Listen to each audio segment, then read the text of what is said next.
chicken. I'm your guy. Blinking. I'll have what Joseph has. Look, somebody's talking about you. This is what we call the voice of God. Popping. Everybody just gets to focus on you. Grab me. Probably not the best thing for an introvert. I'm asking for you. Well, I like a good chicken sandwich. Touch me. Hi, David. Comment. Oh my God. Like. You're actually an identical twin. Push. Maybe I'll just ask Julie to talk about what it is to be No. an identical twin. Pick me up. No, you didn't. Shouting. Surprise! Jeremiah, just hang on a second. I just got a text. There's an edit for your new opening, Joseph. I feel really honored to have been here, man. By the way, you've done a masterful job. Seriously. It was such a joy. Thanks, Joseph. It's an honor. Good on you. This was a pleasure. I mean, you are the prime example of how to pivot in this new environment. I wish everybody gets an opportunity to interact with Joseph Jaffe and Corona TV. Who needs Cameo when I've got my own personal Cameo? Well, hello, everybody. Happy Friday. I think you got the message already about our fabulous Zoom after show, so we'll take that off. I hope you are well. I hope you are safe. I hope you are sound. I hope you have survived any insurrections or attempted coups. It's been that kind of a week. You know, I've had a bunch of conference calls where people are like, hey, how's it going? And I'm like, well, that's a pretty loaded question. I'm not really sure I know how to answer that, but more on that shortly. We've got a bunch of people that are on. My mom said, I guess Cyril Ramaphosa must be finished talking. So I don't know whether they've gone to level 20 in South Africa with that mutant strain. As I said, this has been a crazy, crazy week. Stephen Rubin is here. Steve Wax is here. He's on is that a Zombie call, a zombie call, a Zumba call? We're not really sure, but glad that you are tuning in. I love these shows. I love these community shows because you get 5 for the price of none, right? Because you're not paying. But you get 5 of my previous best guests. And ordinarily, I mean, you should just tune in and watch them by themselves, one-on-one. But when you put 5 people together, it creates a unique combination or permutation. It creates a unique dynamic. It's an awesome, awesome thing. And today you're going to hear from them. But before we do that, it is National Show and Tell at Work Day. Now, I'm not really sure I know what that is because I haven't actually had a job since 2002. But this is what I brought for you today. This is my show and tell. This is a bowling ball that was used on Survivor, Heroes versus Villains. And it's been signed by Sassy Sandra, by Poverty, by Russell Hantz, who is, to me, one of the greatest villains, by Tyson. So this is what I decided to bring and show and tell. I don't know if I got it right, but that was my contribution today. So I hope you like it. But you are going to love, forget about like, you are going to love the return of Jory Jardins, Mark Masters, Rohit Bhargava, Angus Nelson, and very new to the show, Mr. Tom Morris. Tom has been with me for almost every single after show since he came onto the show, and he is part of the furniture. Well, next week, I got to tell you, I mean, you're going to be fascinated by Sally Hogshead. You're going to be enthralled by philosopher Dan Silverberg. Martin Lindstrom is back to promote a new book. Community show coming up, more on that. But then there's Michael John Henry Brown. Let me tell you, this man, I don't know if I've looked forward more to an interview. He's an interesting cat. That's all I'm going to say. Go check him out now, Michael John Henry Brown. You will not want to miss him. And then, of course, the community show, Moshe Engelberg, Wesley Faulkner, Trisha Ben, Josh Burnoff, and Mr. Jeff Cottrell. G Money, Yo G Money will be back on the show. Well, let's do some birthdays.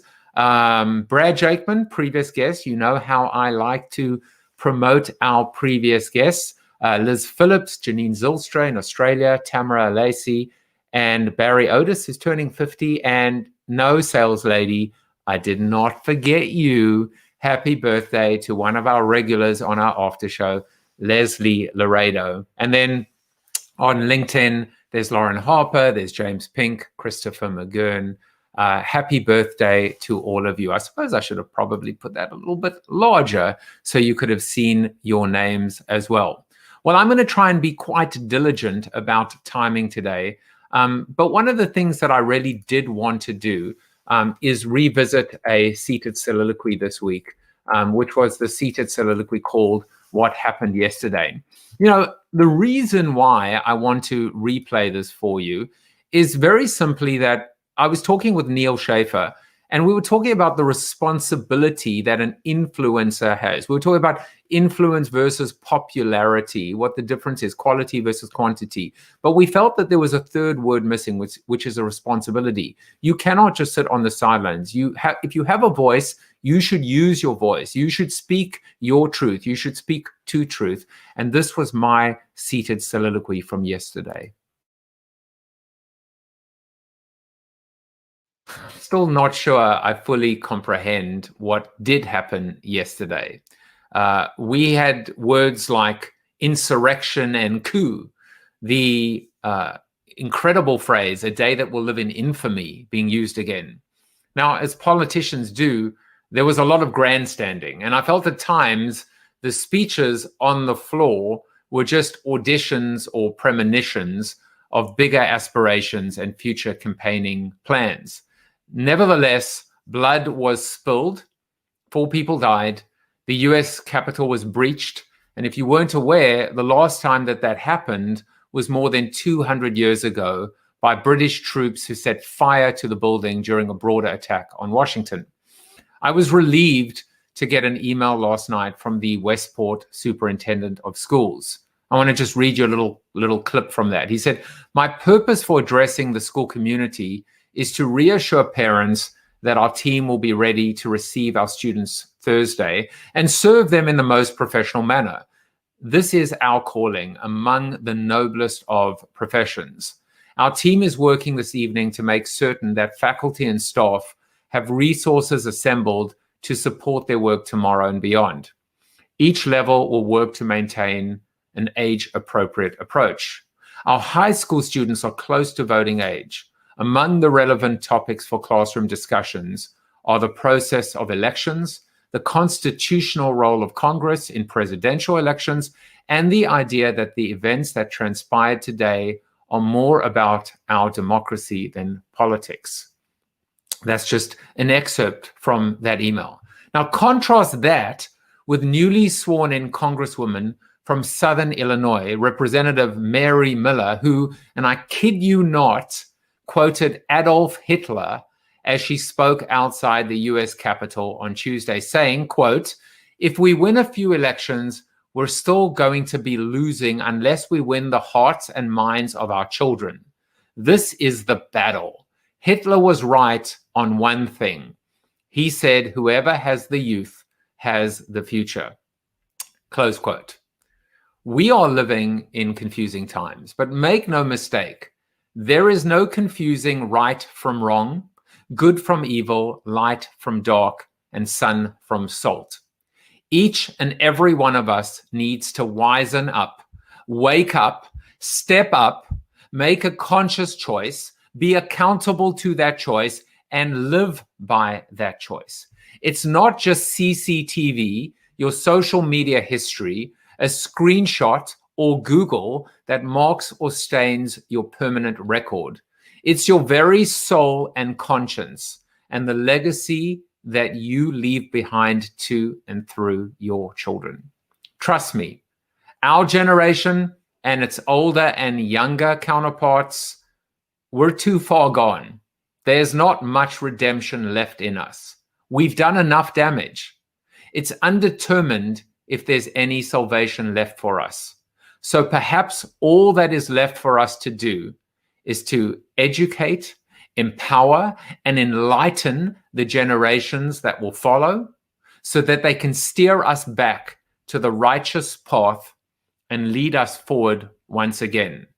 And we do not need to quote Adolf, but rather Winston, who said, "Those who do not learn from history are doomed to repeat it."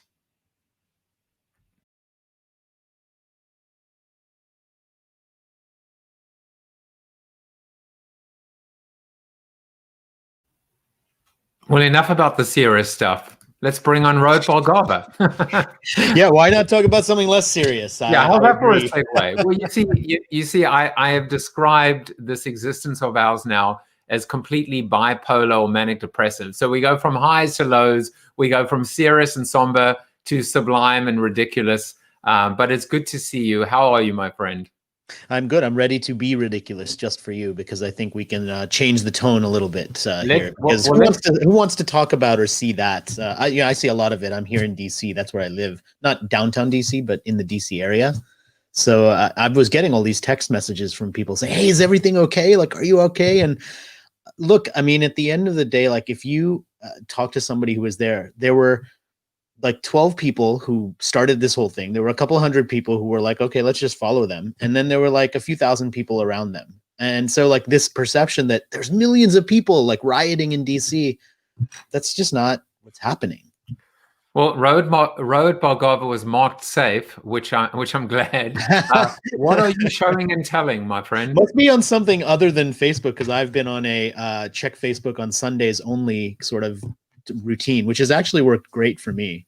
Well, nothing's going on but the rent. But what is your show and tell? My show and tell, I thought I would share this picture, which is a drawing from an Aboriginal artist, and I got it from the artist when I used to live in Australia.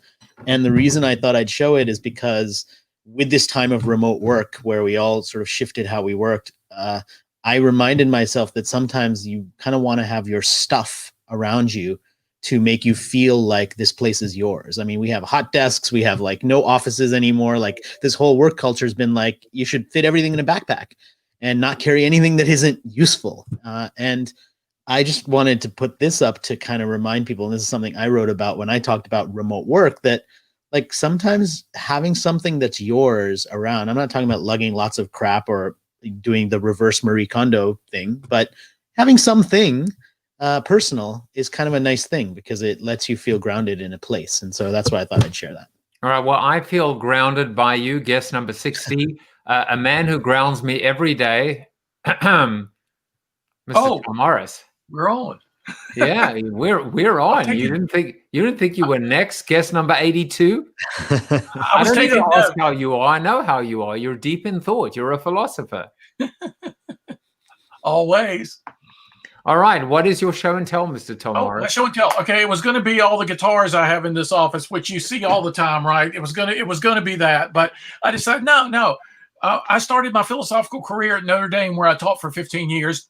And on the side of the library, they've got this huge mural of Jesus with his hands up. And so you can see it from the stadium. So they call it Touchdown Jesus. It's probably the most famous thing on campus other than the Gold Dome. So I wanted to show you, I have in my office Touchdown Buddha. I like to be ecumenical and to draw from all possible traditions. So there's my other inspiration ongoing, in addition to you, Joseph. I'll have my Joseph bobblehead available soon, I'm sure. Well, it was National Bobblehead Day, I think yesterday or the day before. I was thinking, how would you go from Touchdown Jesus to Touchdown Joseph? But we'll have to wait another day because right now, Mr. Mark Masters, let's hear that energy for Mark Masters. Let's have everybody. It's like you tee it up, and then it knocks me off guard. Hello, everybody. That's what you want, yeah? Hello, everybody. Literally did not understand a single word you said, but I love your energy, which is why I always smile when you're here. Hello, Rohit. Hello, Tom. Hello. All right, Mr. Mark Masters, you were guest number 92 on Corona TV. You've inspired me because you call me the world's most consistent, I don't know what I am, the most consistent broadcaster, streamer, etc. But thank you for that. You've been pretty consistent yourself. And I'm not just talking about your bowel movements. Mark, what is your show and tell today? I'm very glad you asked. Right, there's a famous musician, a man called David Bowie, gave me this about 20 years ago. No, I didn't. I made this with my children this afternoon because the UK is in lockdown again, and the suffering that we all have to have as parents by not working, but figuring out the creative spark that we have within us. to go hell for leather when it comes to Lego. There we go. All right. Well, I was actually I was believing you that it was actually given to you by David Bowie. The theater of YouTube. That's what I say. All right. Well, what does Jory de Jardins say? And Jory, let me tell you, I do not have your sister this time. You're just going to have to be happy and satisfied with me. But it's good to see your face. Well, what a disappointment. You don't have my identical twin here on the show. But it's good to be here. I missed you. I have missed you too, genuinely, but I'm glad you're here now. And what is your show and tell for today? All right. So speaking of my sister, there's an organization called the Fierce Women Project, and they celebrate women by painting their portrait. And I always wanted a portrait, but I thought there's no way I'm going to commission someone to make a portrait of me in this post-social world. So my sister got one done for me for Christmas. Wow. First of all, as soon as I want to put this at the angle, right? Like, first of all, I opened this and I thought, where am I going to put that? Because what do you do? Like, should I make this my background? You know, so when we're on, you know, like, clearly, yeah, you should. You have to. You have to. What else would you do with it? It's made for Zoom. What do you do with it? It's gorgeous. I love it, and I've always wanted. You know, I think we secretly want portraits of ourselves, but we would never ever get it done. Jory, you should send it to Joseph and have him use it as the background for all of his future shows. I listen, I've been looking for a new backdrop. I just want you to make me one promise that you never send the company or the artist that creates him to Angus Nelson, because I don't know that I could live with that giant Angus Nelson looking over me, although you do look like the sun. How are you, my friend? Welcome back to the show. I'm doing great. And since you were talking about the bobblehead, I went and grabbed this off my desk back there. So, and Jory, I'm actually an identical twin. I don't have my brother here, but maybe, you know, you hold up your own face and I'll hold up my own face, and then nobody will know the difference that we're with or without our twins. I think I'm seeing a twin edition show. So where we have Angus, Jory, and their twins on.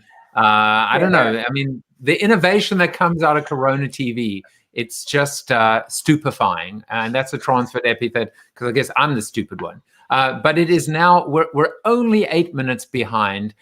So we're going to see whether Rohit... I haven't done my show and tell. Oh, that is correct. What is it? So if you don't know, this right here is for doing pull-ups. You put that under your door frame and you can do pull-ups. Oh, right on. I turned 50 on May 7th, and my goal is to be able to do 50 pull-ups by my birthday. Good. And so I'm taking this time to get my body in better shape than it's ever been in my life. So I have I have to build up muscles, and 2, I have to lose weight, and somewhere in between we're going to be solid. So that's my endeavor. Yeah.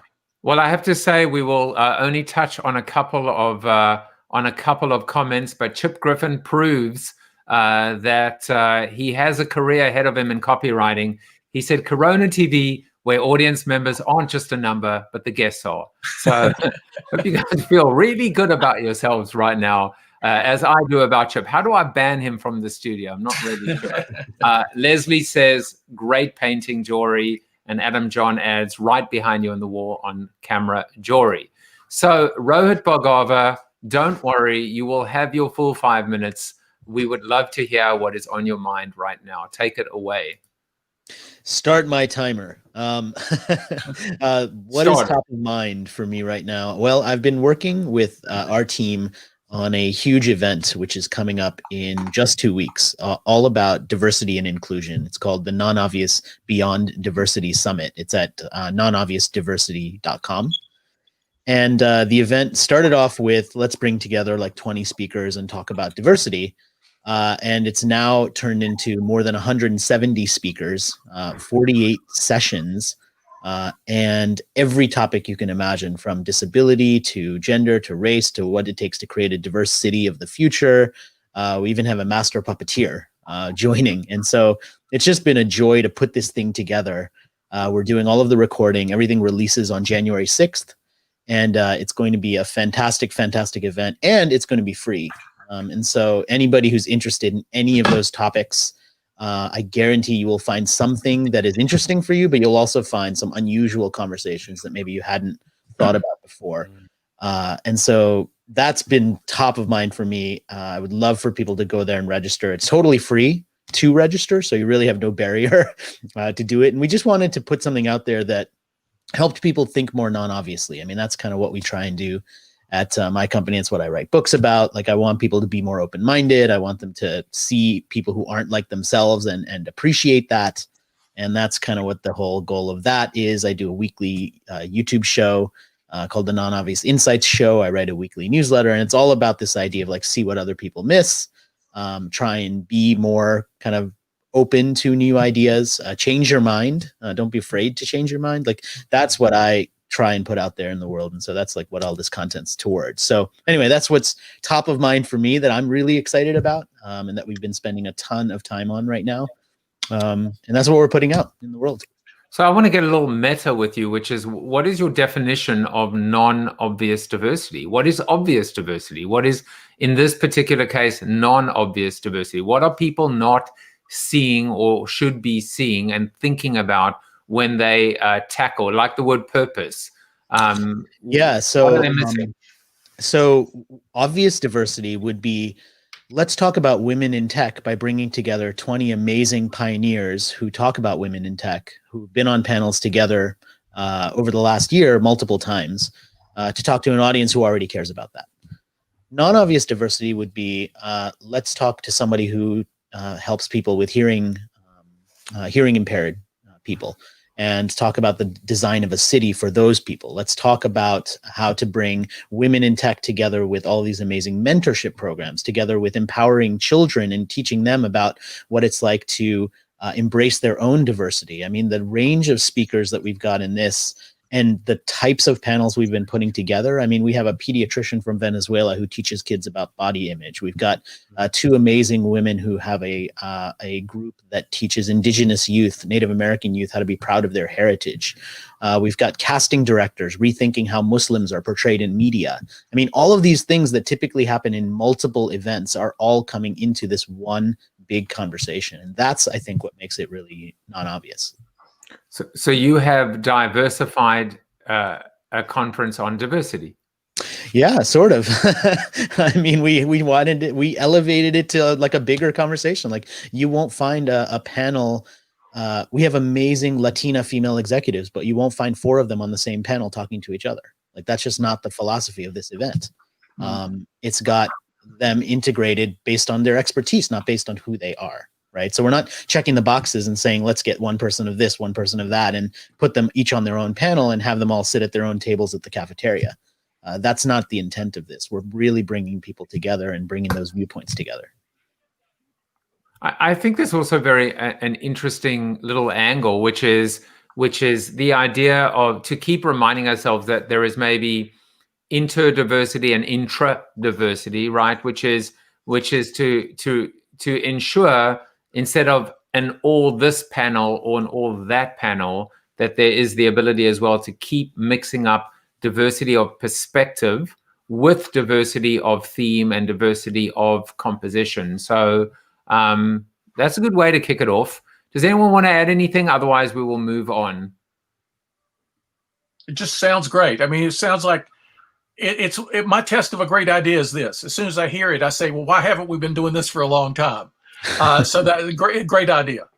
Thank you. Rohit, can I just say that did this take you by surprise when he said, I'm going to start off with this little idea, and this idea is growing and growing? Did it take you by surprise? Yeah, I mean, it forced us to really rethink how we were going to organize it too. So we were just going to have a bunch of panels, and then as soon as we started landing all of these, we decided, well, now we need themes. So we have 16 themes that go across these 48 panels, and there's stories, opportunities, technology.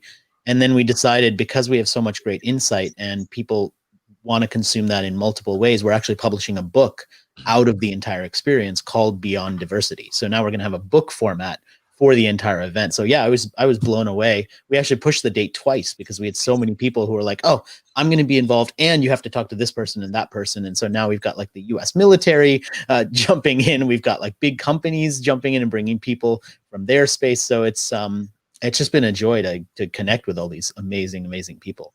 Well, I will put that up again as well. On Monday, I had Ashley Faus in the studio, in the virtual studio. And this is our CoronaByte. It is called Professional Eavesdropping, and it deals with one of the biggest challenges that we've lost in this virtual environment, which is the ability to serendipitously collaborate with our colleagues, sometimes in passing and sometimes by just, swinging by their desk. So here it is.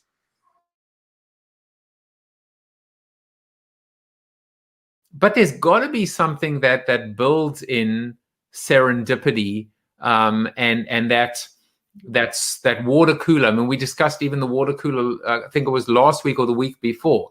Yeah. If we can't bring that back into work from home, we're going to lose just a vital part of the magic of people coming together.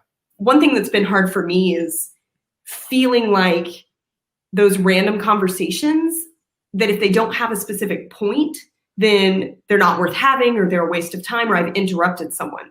But in the office, if I eavesdrop on someone's conversation and I insert myself into it, I don't feel like that. And so I think there's got to be a mental shift for people. This idea of professional eavesdropping, which is well, Tom, you don't eavesdrop at all. You're just always except when your head lowers. What's on your mind? What's going on that I don't know, that I didn't hear about yesterday? Oh, it's funny because actually I posted something on Facebook and LinkedIn early in the week, and Joseph sent me a note and said, maybe that's your topic. It was about adaptability. I thought, okay, maybe that's my topic. But then this week happened, all the craziness near Rohit's house, basically. And I said, I've got to talk about that somehow. So Rohit's got this master puppeteer. Well, guess what? There are an awful lot of people in Washington, D.C. who have a master puppeteer, and he's Niccolo Machiavelli. One of the shortest, most famous books ever written, full of good and horrible advice mixed together so you don't even know how to separate it sometimes. I mean, he gave good advice to leaders like be close to where the action is. I mean, if the action is on Twitter, be on Twitter. If the action is on Fox TV, be on Fox TV. Be where the action is so you can see things happening when they're first getting started. He gave tremendous advice that leaders have taken to heart, management by walking around. But here's some of the worst advice he gave, and he gave a lot of bad advice. Human beings are motivated by two things: love or fear. Yeah. Love, he said, is far too fickle. Therefore, motivate through fear. Now, when you read this in The Prince, he's talking to people who are aspiring political leaders. And he says people are motivated by two things, right? Love and fear. And we see that play out all around us. He says love is too fickle, therefore motivate through fear. Well, why is love fickle? Well, he's talking about love for a person, a political figure. He's talking about popularity polls that go up and down, right? We're told this by the media all the time. There is a fickleness there. And surely fear motivation can be appropriate, in dangerous circumstances for a short period of time. But if you seek to motivate people through fear, all kinds of bad things happen.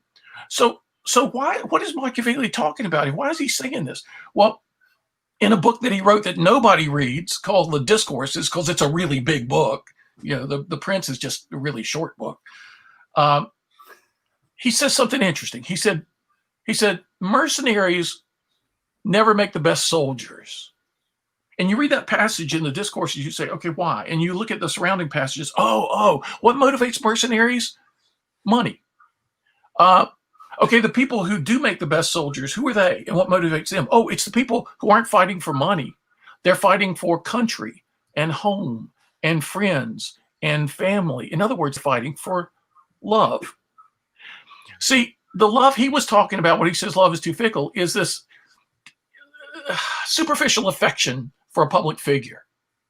The kind of love that's really worthy of the word is the deepest relationship we stand in to our most fundamental values. It's that level of commitment beyond which nothing else goes in our lives. If you motivate people through this kind of love, it's the most durable, it's the most powerful, and it's the healthiest motivation individuals can possibly have. So Machiavelli sort of got it right in the discourses, but nobody reads that. They read the Prince, and they learn how to be manipulative, and they learn how to be deceitful, and they learn to never actually be good, but just pretend that you're good. These are the kind of lessons they take from the Prince that we're seeing played out in not only Washington, D.C., in the United States of America right now, but in state capitals all over the country. People who've sipped their water from a poisoned well, from a guy whose personal brand far exceeded his own success, Niccolo Machiavelli. That's what I have to say. Wow.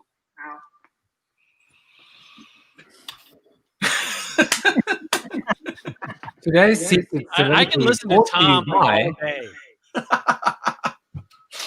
Thank y'all. I mean, we could have gone a lot of different directions today in philosophizing about what's going on around us in the world. But one thing that Machiavelli ignored the power of, he seemed to be tone deaf to it, he seemed to be colorblind to it, is the power of character as the foundation of sustainable success. And when people drift away from that and are fascinated by personalities and performance rather than character, you get the kind of troubles we're seeing around the world right now. Yeah. I think my hope is that coming out of this whole year, we just develops and grow in so many areas of self-awareness and emotional intelligence. Absolutely. We care more about our neighbors than we do about our opinions. Yeah. I got people from all walks of life on all different sides, and I'm learning to just love them for who they are, not what they believe. Yeah. I can absolutely agree with some, and I can absolutely agree with others, but the act of demonizing and hatred and all that other stuff is we're seeing walk out is so detrimental to our society and to our humanity. And it's just so sad to see that. My hope is that this will be kind of an awakening, that where we have once been spread apart, that maybe finally we can evolve as a species. Angus, and I think that's not an unrealistic hope. I talked to my gym partner yesterday, a guy I've worked out with for 10 years before the pandemic made it impossible.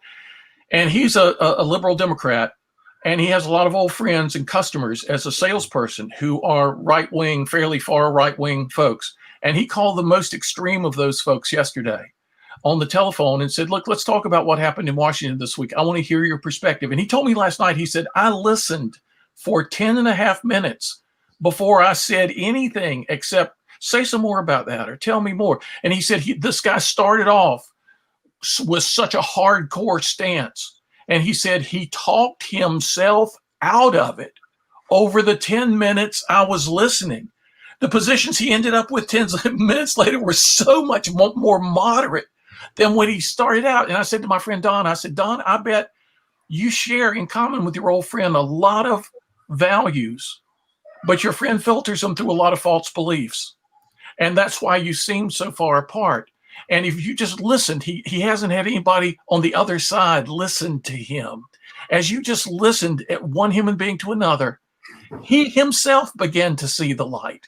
And we need to do more of that. That can be a beautifully healing thing, I believe.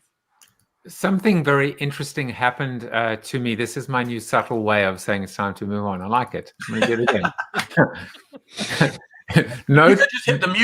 Note to people trying to actually become a professional talk show host. Don't say your thoughts out loud. But something happened to me this week that was very interesting on the show. Andy Crestodina came in, and I've actually quoted him almost every single day, and this specific CoronaByte on something called the Availability Heuristic. And I think it speaks to the fact that we need to develop life metrics and a better way to prioritize what matters. And there was a lot of, by the way, comments as I flashed them on screen saying, preach, Angus, preach. So here is the CoronaByte. We should fire our prospects or fire our leads if they are, in fact, ones that are going to just cause us pain and agony down the line. Yeah, I have a theory about why this is such a problem. There is something in psychology called the availability heuristic. It's a cognitive bias that makes people overvalue things that they can easily see. If you can easily see something, if that number keeps showing up again and again, like it must be good, it must be important, we overvalue the things we can see. Which metrics in marketing are easy to see? Follows, likes, social media metrics.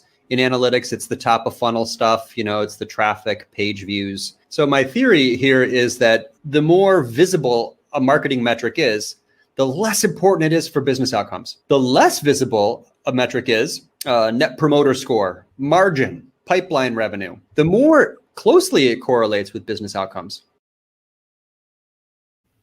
Well, one man who's looking at the metrics as the right metrics as his incredible brand continues to grow, a man who has pivoted tremendously in 2020 is, of Course, Angus. And I'm just kidding. It's Mark Masters. Are you good? Any good? Wouldn't it be awful now if I had to follow up on what Tom was saying by my thing to share with you all is a new website or something like that? Maybe I had a brochure. Well, no, just ruin everything that we're doing now. So the thing that I want to share that brings us all in the room is, again, it follows the whole mantra of Corona TV and this thing of bringing joy. And listen, we're having an awful time over here in the UK, just as much as many of you are on your side. And I discovered, this is an observation, what I'm seeing, and how it brings us all in the room, this thing of anti-content. Because when you let your guard down, boys and girls, and you have fun, now I now see that some people are going to call you out for it, or staffers are going to move in closer. And let me explain what anti-content is, and I'm going to show you the proof. And I think I'm going to have to demonstrate it live in front of you now. Now, anti-content, it's a means of figuring this out as I go along, everybody. I might as well stick with the new website. But anti-content is a means of delivery that goes against everything else that a platform encourages you to be. And it's the opposite of what other people are doing. And whatever emotion you draw, everybody, it's a powerful one. And it doesn't have to be one that provokes deep thought, yeah? Or because laughter, right? Laughter, everyone, is important too. A child laughs on average 300 times a day, whereas an adult, us, we laugh on average 17 times a day. Because somewhere along the line we missed it. And here is the proof. It's the return on fun, boys and girls. It's a Friday. This comes back to everything that you do here at Corona TV, Joseph. So on Boxing Day, I shared with my friends in a WhatsApp group. I stood in a little room at home and I pulled funny faces into my phone. And I shared it with the WhatsApp group, saying to my friends, this was a selfie time lapse of every day in 2020. And what I did, just to make it, this is me explaining the joke. So take me off this, put me in front of everybody. So what I was doing, I was looking at a screen and pulling silly faces, like... I did that and I shared it. So I put it on LinkedIn, right? And I put it on LinkedIn. And what happened was that, this is the thing I realized. The professionals jumped in and called me out. Called me out. Thank you there. They called me out, right, for being fake, right? And there was this stupid caption I wrote about you shouldn't be cutting corners. But for me pulling silly faces, 5,000, 10,000, 20,000, 25,000. And listen, this is not the vanity metrics about what I'm trying to explain to you now. Is that what I want to share with you is that content doesn't always have to be informing or solving problems or persuading people to buy. You don't have to be creating work just to please people, because you need to have some fun. And because this is what happens, you repel people who are never going to ever want to be with you, but you're going to bring people closer. And let me conclude with this thing around anti-content. And let me just reiterate, it works by delivering content that's different from how the majority of people conduct and behave themselves within a media platform. I'm talking about LinkedIn here. Hey guys, we should all be connecting on the new one, the audio one that I joined yesterday. But it may not even link to what your business does. But it does let you and not your content sometimes take center stage. Because ultimately, everybody, self-mockery is a way to show more of who we are as people. Because do you know what? We can't assume that everyone is going to embrace what we say and what we share, because life and social media is not like that. We're all navigating really, really difficult times at the minute in the States and over in England as well. Do you know what, everybody? We're all imperfect, and it's okay to laugh at ourselves, because then we encourage others to laugh as well. It's coming up to 6 o'clock. Let's get another one. Jory is just looking at him and going, "How did you even let him into the building?" I love it. I love it. More fun at work. What do you think about anti-content? And what was great is we actually got a complete look into Mark's brain, how he was making it up as he went along, and it was perfect in the end. That was anti-content. Well, I asked Uncle Buddha and anti-content what they thought, and they were both very amused by that and very enlightened. Thank you. They thought that she thanks you tremendously, and so also scares me as well, Tom. There's well by a man that I was just there lapping it up and with our little toy in front of it. Bless you, my friend. So there are a couple of Adam John says, "Sorry, Mark, I just didn't get it. I didn't see the mockery. It was good. You had some fun, and unfortunate people didn't just keep walking if it wasn't for them, as I did." I watched it 4 times and then realized only afterwards that it was just a joke. And I was like, how did he do that? That was great. But I loved it. And you know what the thing is, anti-content like anti-matter, we're still trying to understand it. It can be dangerous in the wrong hands, but in your hands, it's just an absolute joy, as you are to me. And we don't understand. A lot of the wisest people in history, people don't understand. Socrates was cracking jokes all the time. Epictetus was a scream. Kierkegaard was making fun of Hegel every time he possibly could. A lot of the greatest thinkers in history were clowning it up all the time to get people's attention, to do something memorable, to give people an example. Oh, how many times should I forgive this guy? Did Jesus say, oh, a lot? No, he said 70 times 7. Wait, let me do that math. No, I mean, it's gone on through human history. The idea of the jester wise man is an important one. So another philosopher came into the studio on Wednesday, and her name is Cristina DiGiacomo, and she's just an absolute phenomenal person. She wrote this heartfelt email, which I shared with the after show. I'm not going to share it today. By the way, Mark, before I continue, you should send that video in and I will play it next week on the show. It was just tremendous. I created 2 bites from Cristina, and I couldn't decide. One was called Preamble, and then the other one was called Jargon. And I'm going to show the Jargon one because I think it speaks to this idea of, are you covering up the problem, or do you need to strip the entire floor bare in order to expose the root cause of the problem? There's carpeting where that is just layer on layer on layer on layer, and instead of like stripping the carpet, bare and then putting a new layer on, they just kind of recoat the floor with another layer, where you almost stand on this dirty carpet where there's no doubt, I don't know, blood seeping through or some foreign substance, and you're sinking into it. And what you realize is they're covering up the problem as opposed to uncovering, isolating, and then solving the problem. When we overcomplicate, or as your incredible metaphor of the layering of the carpet, it becomes harder for people to really engage with that. So if you actually want people to change, you can't make it so complicated that they can't engage with the idea. And obviously, if you want to find out more about it, just watch that wonderful interview. But now it's time for the wonderful Jory Desjardins. Jory, the floor is yours. And by the way, if anyone knows what happened to Rohit Bhargava. He might have been the victim of anti-matter or anti-content. We're not really sure, but hopefully we will find him and we can mark him safe again. Jory, the floor is yours. Oh, thank you. And I'm a big fan of simplicity and humor. So thank you for putting them back on the agenda, because I feel like we are desperately in need of both.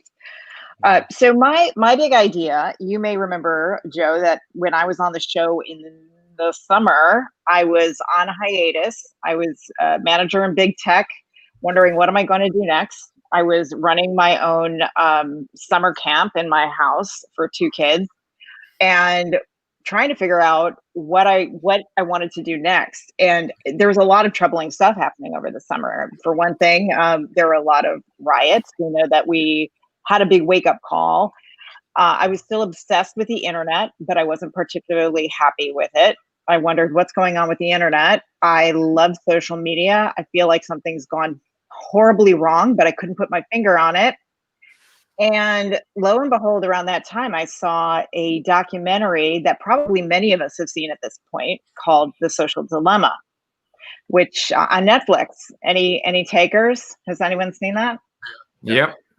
Yeah. And what it did for me is, I mean, having been in the internet world for a very long time, I knew a lot of this stuff, but I hadn't yet really thought about it and what was going on with my data, what was going on with my being gamed online. And yet my children were basically victims, slaves to the internet. And it just got me thinking about, if we're going to keep doing this, how do we do it better the next time around? And after this pandemic, what's next? Because I think we're really seeing the fallout of when things go bad in social media in particular, but online too. So I came into contact with 3 founders of a company called The Act Company, that's where I am now, leading marketing. And the whole premise, first of all, I love the fact that their goal is to have fun. And I thought, privacy is not fun. So I kind of took it with a grain of salt until I started working there and realized, like, we laugh all the time. I've never laughed so much before. We create crazy stuff and have fun all the time. And it's sort of this metaphor for how they see the internet. It can be fun, and yet we can have a totally secure and private existence and allow people to own and control their data and still have a good time. It's like we've been made to believe that tech is beyond us. We have no control over it. We have to put up with having our data manipulate us. And that's just completely turned on its head. And I think we're not the only ones. There's a whole mass of companies that are merging. We call it the alternative internet, not the alt internet, not the alt tech internet, but the alternative internet. And some of those companies, like if you look at companies like Parler or Telepath, or you may have seen some of these social platforms that a lot of conservative and right-leaning people are moving to them because they're not censored. They may or may not be part of this alternative internet. The key here is it's not about politics. It's just about our ability to be free in this space and to own and control our data.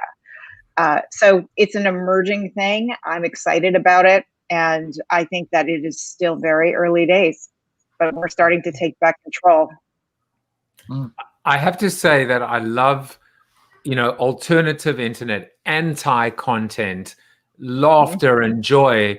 There is so much wonderful contrast today that actually all has the same common thread, which is, quite frankly, don't be common.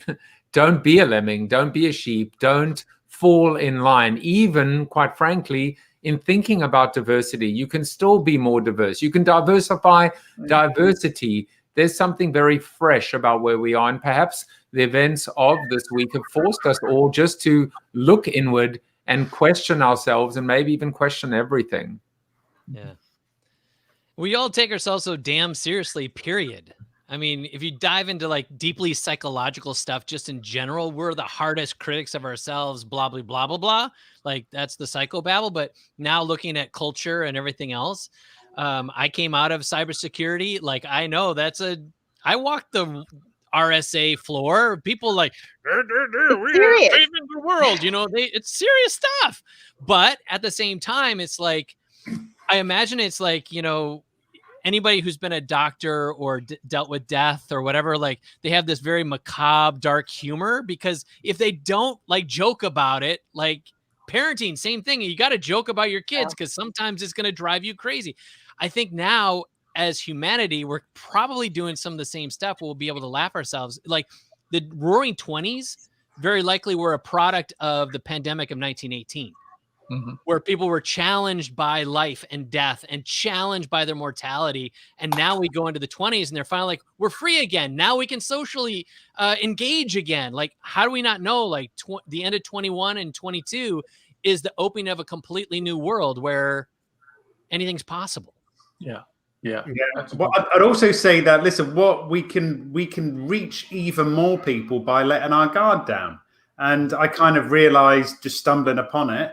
For instance, social media provides reach from a stage to entertain. I'm this whole belief that we can draw people back to you. Our own places, our websites, and whatever we have got up. I'm a big believer in these own spaces and to encourage people to subscribe. And it's just, listen, it's an interesting dynamic. So following on from what Jory was talking about, yeah, it all ties in with a similar theme, I guess, today. Well, I have great news. We found Rohit Bhargava. I'm back. Yes, thank you. I had to do a restart and all sorts of crazy stuff, but I'm back. Well, you missed anti-content. You missed alternative internet. But we will bring it all back, and we're glad that you're back. You know, is there a Cliff Notes version that I could just read? There will be a bite. You want more work from me. I have to. I feel like I owe it to you now because I missed the conversation. I'll send you my notes. I always have notes, right? The wonderful presentation will occur at. In fact, see, this is what I was putting together and using to capture like the whole thing. So those were my notes from earlier. That's just the first 20 minutes. That's totally impressive. Smackdown! You just outposted it. I don't know the post-it. You know me, I'm a post-it note guy, right? I have all those photos of me wearing post-it notes like head to toe, and also clothes, not just the post-it notes. I did on New Year's Eve. I did New Year's streaming Eve, and one of the things I did is I'm a bit of a hoarder. You know, I struggle to let things go, especially possessions. It relates to loss that I had early on as a kid. And one of the things I've struggled to do is to let go banners that I've created on the show. So I decided that if I mention a banner, then I can retire it. I force myself to retire it. So I'm retiring this one today because we've used it beautifully today. And maybe that is the benefit to keep things around. Fact, normally people laugh about 18 times per day. And 97% of that time we're laughing with others. The other 3% of the time we're being committed. We are 30 times more likely to laugh with others than to laugh alone. Unfortunately, I just retired that, so I had to delete it. Bye-bye. But Angus, what if your percentage of laughing alone is higher than that? Should I be worried? I should be worried. Forget about you. I think if you can make yourself laugh, that is a gift. You can. I think I'm hilarious. So yeah. Yeah. Well, I tell you, the only person that thinks I'm more funnier than I am is my mother. But our final CoronaByte came yesterday with Neal Schaffer, and it is so in keeping with this wonderful contrarian episode, if you will, of Corona TV. The whole subject around this bite was about this idea of de-branding.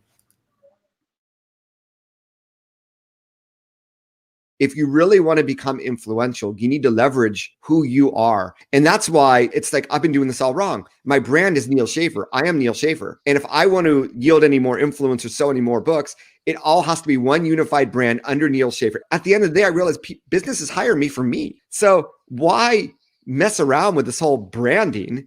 It's me. And when I realized that, it's like, I need to I need to rebrand everything. I want to change the rebranding of Neal Schaffer to the debranding of Neal Schaffer. All this poppycock about personal branding, it's all BS. At the end of the day, your personal brand is you. Yeah. And what makes you different and differentiated is you. So it's not the rebranding, it's the debranding that ultimately allowed the authentic Neal Schaffer to shine through. And that was the week that was, but we get to wind it up and wind it off, not only with an after show, which will begin in 5, 6, 7, 8 minutes or so.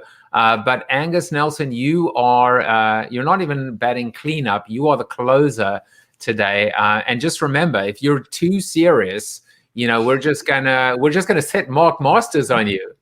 It's funny you should say that, because that's actually what I was thinking. Like I like part of my brand, Angus brand, like people who know me personally know that I'm a card or that I'm a crack up that can be funny or goofy and awkward. But when I'm like out and about, I'm doing my thing and I'm speaking, like I go deep really fast. Like I don't like waste a lot of time. I just dive in and say, hey, let's deal with like real issues, get past all the minutia and all the facade, and let's root it up, which obviously as a coach, that's great. But on the public, it can be challenging. So I love Rohit saying that he laughs at himself, because I feel like I laugh at myself. I would say for you, Rohit, like it's a healthy self worth. For you to be able to laugh at yourself. And so today I want to talk to you about something that I thought was going to get spoiled here. Mark started like spilling into this app that people are talking about, Clubhouse. And in light of everything that's going on, I want to speak about it from a different context. Today, I just closed my very first client from somebody that listened to one of our conversations on Clubhouse. It's a wicked powerful tool for people to actually see you for who you are. And they'll spend a crazy amount of time. The guy was on a call for 2.5 hours listening to us gab about these things and seeing who I was, kind of getting a vibe for my style and my personality and the depth of my knowledge. Reached out to me on a direct message in Instagram, and bada boom, bada bing, we jumped on a call this morning and we closed it. We started our first call on Monday. Like that's one piece. But then on the other piece is the level of engagement, the level of diversity on that app, the level of candor, the level of generosity is like nothing I've ever seen before. There's a reason why it went from 50,000 users only but like 6 to 8 weeks ago to like over 1 million now. Yes, you need a personal invite. That's by design, but the level of culture and community that they're building is super powerful. So, Mark, I'm follower number 16 for you, and Jory, I'm 67 for you. So now I'm following you. If you guys want to get like lessons on how to like moderate these rooms and how to control all the things and have it be successful, like I'm really happy to collaborate with you in making that happen. Oh yes, Angus. Yeah, put me on the list, because my feeling about Clubhouse is it's where blogs were 10, 12 years ago. When you say the level of authenticity and engagement, that was the blogosphere. Yeah. And then it sort of got wonky, right? So and then Angus, it was overrun. Yeah. Do you have I've had an invite. Luckily I had an invite sitting there, but I can't use it because I don't have an Apple phone. So I've been like looking for an old Apple phone that I'll just maybe put my SIM card into just to like be able to try it out, because like it's stuck on Apple. You can actually use an iPad. You actually don't need you just need an iOS device. You don't need it to be. They attach it to that's smart. I didn't think of that. Yeah. You only need an iOS device, and so that's the little workaround. I'll give that a shot. Yeah. And come follow me. Like I've been like a total evangelist. Like I'm bringing in all my friends, and we're having like conversations. From last night, I was listening to Lewis Howes, and we're going deep on stuff that like he does, all that mindset stuff. And then on the other hand, like of course, all the marketers coming and they're ruining it, like the Grant Cardones and all the Russell Brunson fans. Like they're all in one room. They're all working together. They're like pilfering all of their networks so they can grow their numbers as fast as possible, because the leverage is you get big followers. When you go live, they all get alerted and you just build the momentum, which is why now is the time to get in, because you can build influence very quickly. And when people come in and they see you and you be your gift, you're 1 in 7 billion. And this is going back to what we were talking about before. The level of authenticity that you show, you are stripped of looking clean and having, pretty pictures. It's just your voice. And of course, you can have a nice little icon image. That's about it. So we are going to discuss Clubhouse in the Zoom after show. What a great, beautiful call to action. I normally would say follow me on Clubhouse, but really all I care about today and these days is you following me on Peloton so we can video chat while we basically resemble the fetal position as we cry on a tough bike ride. Angus, I'm glad you brought it up. To be honest with you, I am on any given day between, is this the most gigantic time suck ever created, or is it one of the most greatest, to Jory's point, reintroduction since blogging? But there is two things that are clear. Number one, first mover advantage counts.